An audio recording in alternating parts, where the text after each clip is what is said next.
Future city మీద ఈయన చేసిన రీసెర్చ్ ఏంది, ఫ్యూచర్ సిటీ ప్లానింగ్కి ఉన్న ఏజెన్సీలు ఏంది, ఎవరు, మీ దగ్గర ఎటువంటి ప్రణాళిక ఉంది, ఎన్ని సంవత్సరాలలో కడతారు, ఎంత బడ్జెట్, ఏం నుంచి తెస్తారు, ఇవన్నీ అడగరు జర్నలిస్టులు. ముఖ్యమంత్రి అని భయపడతాడా?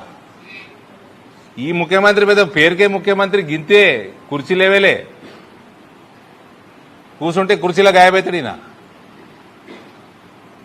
ఏం భయపడకూరు, అన్ని అడగండి, టెక్నికాలిటీస్ అడగండి జర్నలిస్టులు మాట్లాడేటప్పుడు.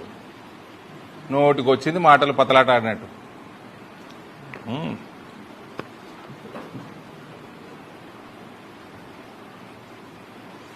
మన ఇందూరు పట్టణానికి వస్తే మాత్రం మహేష్ కుమార్ గౌడ్ రాజకీయ జీవితాన్ని క్లోజ్ చేసేటట్టున్నాడు. సుదర్శన్ రెడ్డిది ఎట్లా అయిపోయింది, దగ్గర పడ్డది. భూపతి రెడ్డి గారు అవుట్, మొత్తం పగబట్టిండు నిజామాబాద్ జిల్లాని. ఇక్కడ ఎమ్మెల్యేలు, జిల్లాలో ఉన్న ఎమ్మెల్యేలు, పిసిసి ప్రెసిడెంట్, ఇక్కడ నిజామాబాద్ అర్బన్ రూరల్ టీమ్స్ కలిసి వాళ్ళ నిద్ర పోనీయొద్దు.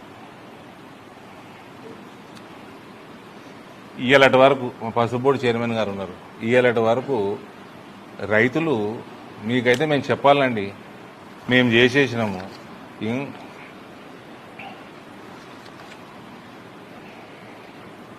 రేట్లు పెరిగేటట్టు మార్కెట్స్ లింక్ చేసినాము, ఎక్స్పోర్ట్స్ పెంచినాము, కిసాన్ రైలు పెట్టినాము ఎక్కడెక్కడ అవసరమో, లాజిస్టిక్స్లో బాగా వర్క్ చేసుకున్నాము.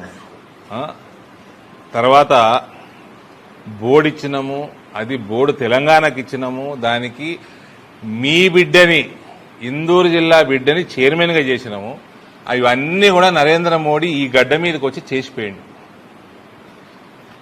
ఇలా పసుపు బోర్డు కోసం కొట్లాడితే రైతులు చేసుకొస్తే అయిపోతుందేమో అనుకున్నాము. ఇవాళ దానికోసం జాగా కోసం కూడా కొట్లాడబడుతుంది.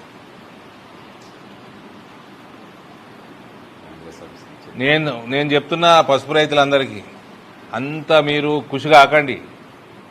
ఈ రేట్లు మీరు గతంలో కూడా చూసిన వాళ్ళే, మీరు 90లలో ఎప్పుడో ఉండే కదన్నా, ఎట్లా పడిపోయినాయి. మీకు కేంద్ర ప్రభుత్వం ఒక మంచి ప్లాట్ఫామ్ తయారు చేసింది, బోర్డు ఇచ్చింది, చైర్మన్ మీయోడిని ఇచ్చింది, ఈ మీ గడ్డ మీద ఇచ్చింది. దీన్ని సద్వినియోగం రాష్ట్ర ప్రభుత్వాలు ఎక్కువ చేసుకోగలుగుతాయి. నయా పైసా చిత్తశుద్ధి లేదు, దాని మీద ఇంట్రెస్ట్ లేదు, కనీసం జాగా కూడా ఇస్తలేరు. మొన్న పల్లెరంగారెడ్డి గారు ఉద్యమాన్ని దిగుతామంటే తక్కని ఫోన్ చేసిండు మహేష్ కుమార్ గౌడ్. ఫోన్ చేసి 10 రోజులు అవుతుంది, అన్న మా జిల్లా పరిషత్ ల్యాండ్ ఇచ్చేస్తున్నాము, కలెక్టర్ గారికి చెప్పేసినాము, కలెక్టర్ గారు లైన్లకు తీసుకున్నారు, ఫోన్లో కలెక్టర్ గారు ఒప్పేసుకున్నారు. దాని తర్వాత ఆ ఫోన్ పెట్టేసినాక కలెక్టర్ గారు ఫోన్ ఎత్తలేరు. ఇంకో 10 రోజులు ఆగుతాం, ఇంకో 15 రోజులు ఆగుతాం. దాని తర్వాత ఆయన కూడా నేషనల్ టర్మరిక్ బోర్డు చైర్మన్ కూడా రోడ్ ఎక్కాల్సిన అవసరం ఉంటే రోడ్ ఎక్కాల్సి వస్తుంది రైతుల కోసం.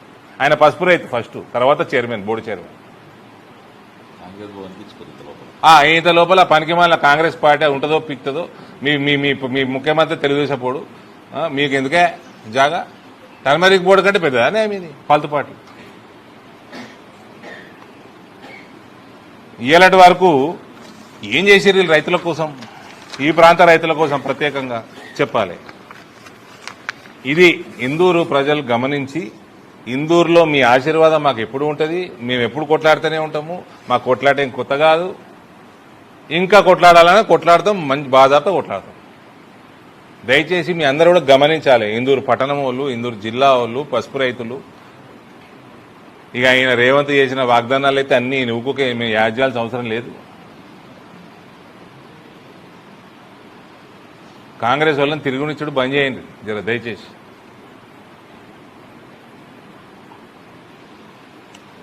ఉందా any other subjects? Thank you brother. చెప్పండి, ఏమైనా ఉంటే చెప్పండి మీరే.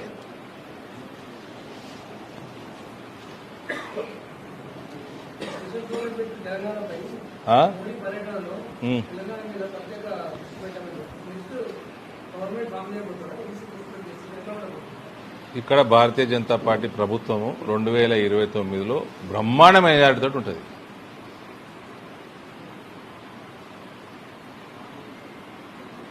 మేర్సే జుడ్జావ్ అన్నట్టు చూసినావా? దాని సంగతి నాకు తెలియదు, వాళ్ళిద్దరి మధ్యలో సంభాషణ ఉంటే. కానీ 100% బీజేపీ గౌరవత్వం ఉంటుంది. హై టెన్షన్ రాజకీయాలు చూస్తారు మీరు నెక్స్ట్ 2 years. High tension.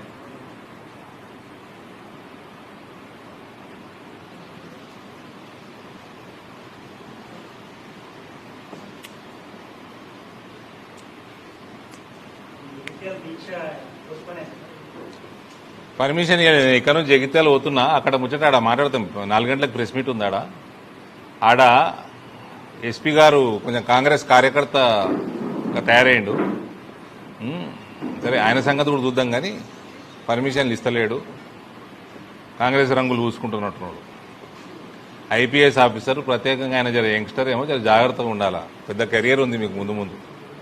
అందరికీ సమానంగా న్యూట్రల్గా వ్యవహారం చేయాలి.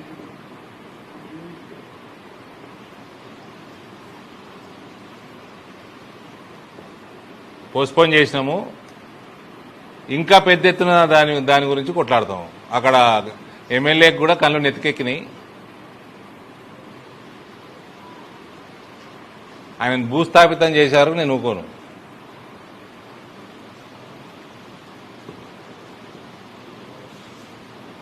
మళ్ళీ కూడా వాళ్ళ చెల్లెలకి ఆయన కొత్త పార్టీ పెట్టుకోవాలి. అర్థం కావద్దు, రాజకీయము ప్రపంచం అర్థం కాకుండా చేస్తాం. మళ్ళా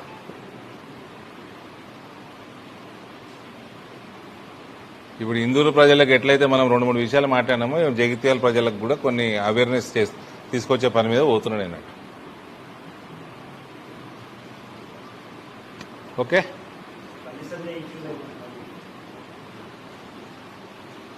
చట్టం ఎవరికి చుట్టం కాదు.